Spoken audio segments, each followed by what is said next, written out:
The girl suddenly shoved the cunning mistress, the very woman who had planned to drug her, straight toward the man, forcing her to taste her own trap. Then, without hesitation, she drank the same potion herself, just to see the truth with her own eyes. When her husband arrived, who would he save first, his wife or his mistress? What shattered her heart was his choice. The moment he appeared, he rushed to save the cunning woman without a second thought. All of this happened because the marriage had been forced. The man's heart had always belonged to his mistress. In fact, just a week before the wedding, he was supposed to marry that same woman. But during the ceremony, she suddenly received a call and called everything off, humiliating him in front of everyone. That was when a woman in a black veil walked into the hall, stunning everyone present. She was no ordinary woman. She was the ruthless head of a powerful family, feared by all. As a child, her family had sold her to a business partner, but she returned stronger, paralyzed her own father, killed her brother, and seized the entire family empire. This same woman, with both underworld and elite connections, insisted on marrying the man who loved someone else, because when they were children, he had once promised to marry her. He had forgotten that promise, but she hadn't. She threatened him by exposing his family's illegal accounts and forced him to sign a brutal agreement, stating that if he ever divorced her, all his family's wealth would become hers. To protect his family,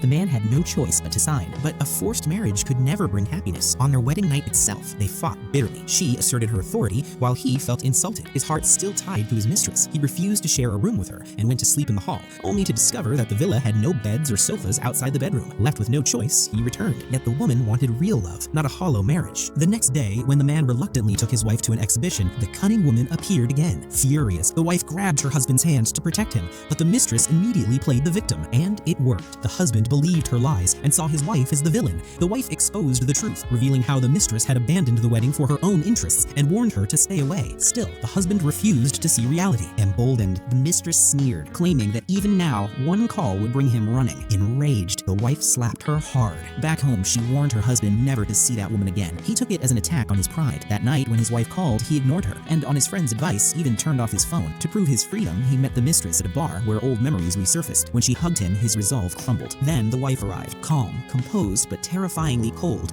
"I can endure my husband's anger," she said quietly, "but no one crosses my line." She raised a bottle to strike the mistress. The man stepped in to protect her. The wife smiled, and in the next second, aimed a gun at both of them. "There's only one bullet," she said. "Let's see who dies first."